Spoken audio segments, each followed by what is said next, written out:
My name is Jonathan Dawson. I grew up in a place where the wind never stopped blowing and the sky went on forever. People say that prairie storms come out of nowhere, but that summer, I think it came for a cause.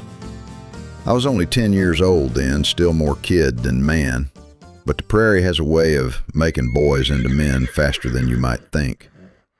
We lived in the middle of nowhere, just us and the country. The prairie was more than simply a landscape, it was part of us.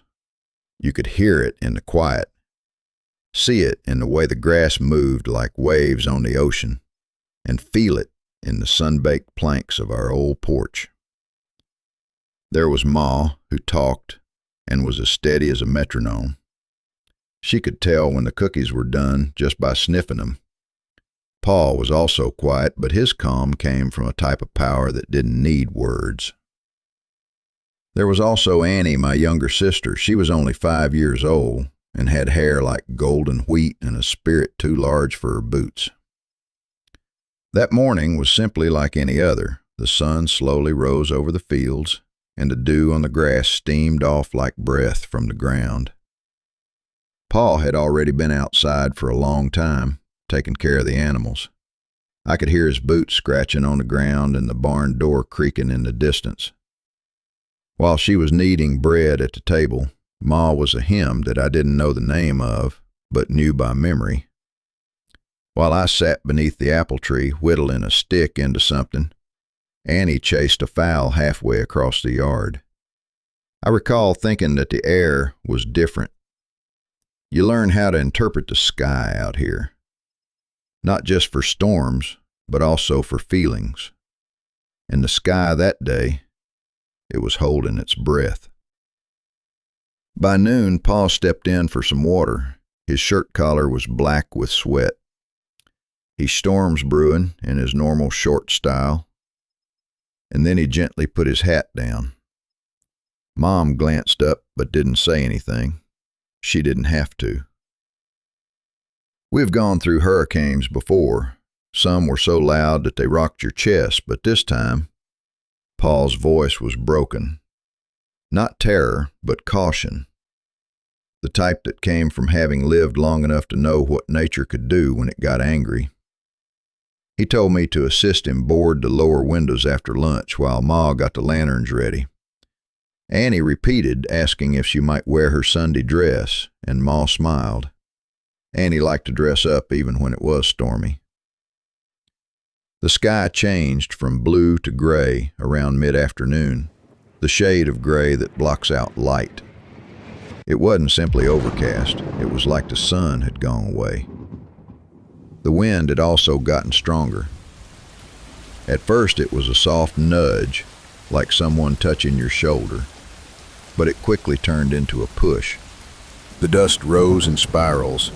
The trees groaned, and the hens gathered near the fence, their feathers ruffling as if they were muttering warnings. I went to get the remainder of the firewood, just like Pa told me to. That's when I spotted Annie at the creek again, with her arms wide like she could fly and her bare feet splashing in the dirt. "Annie! Annie!" She turned, smiled, and then rushed away. I dropped the logs and ran after her down the path, past the windmill, and into the dense grass. By then the grass was thick and twisted and came up to my chest. The heavens broke above us. Boom! Close. I saw her crouched behind a fallen tree hugging a tiny bunny, and she was drenched. She responded, "We can't leave him, Eli," with huge eyes. I looked at the rabbit, then the sky, and then back at her. "We don't have time. Ma and Pa will be quite anxious." I took her hand and we raced. Her feet were filthy and the rabbit was hidden in her apron. The wind slammed us hard when we got to the farmhouse. I could hardly stand up. Ma stood on the porch with her arms out, calling us. Pa came out of the barn with a visage like stone and picked us up and dragged us inside. The storm didn't wait for a greeting. It slammed the door on the world. The windows shook. The rain hit the roof like fists. The wind made the whole house moan. The lights in the lanterns flickered. I held Annie in the corner as Ma and Pa moved rapidly, like dancers who'd practiced the steps 100 times. The storm yelled for hours. Flashes of lightning lit up the room, making white outlines of our shadows on the walls. We began to pray, quiet at first, then louder. I guess we were hoping to hear anything positive through all that noise. At some point I must have fallen asleep, the type of slumber you get when your body gives up but your mind keeps going. The world was still as I opened my eyes, not just silent, but still, that type of stillness that only happens when everything is broken. We went outdoors together. Half of the barn roof was ripped off. The fields were flat, like someone had rolled a huge rolling pin through. There were no fences. The brook had spilled and Annie's apron was empty of the small bunny. She sobbed, but not loudly, the type of tears that fall from the sky when it's exhausted. I couldn't hear what Pa said as he put his hand on her head. Ma put a pot of porridge on the table. At first she didn't say anything. She gave each of us a bowl, kissed Annie's forehead, and sat down next to us. Then she responded, "There is a reason for storms." Back then, I didn't know what it meant. Not really.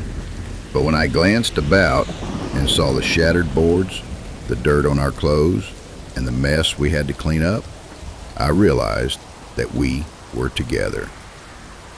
Relieved. "We made it," Dad replied to me. "That's the point." Later that night, I went back to the apple tree, or what was remained of it.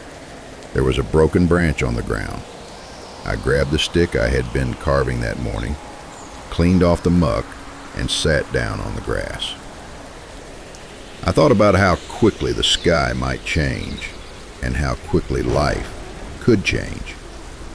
I was chasing hens at one point, then I was rushing through lightning, grasping my sister's hand like it was the only thing that kept me from falling. And that's how I found out that a boy might grow up really rapidly when the wind starts to roar. That storm didn't only knock down farms, it opened something in me, a form of understanding, that life doesn't wait, that the things we love can be taken away quickly, and that you hang on to the things that matter most when the storm arrives. A little bit later, Annie came out and sat next to me. "Do you think that the rabbit is okay?" she asked. I nodded. "I do.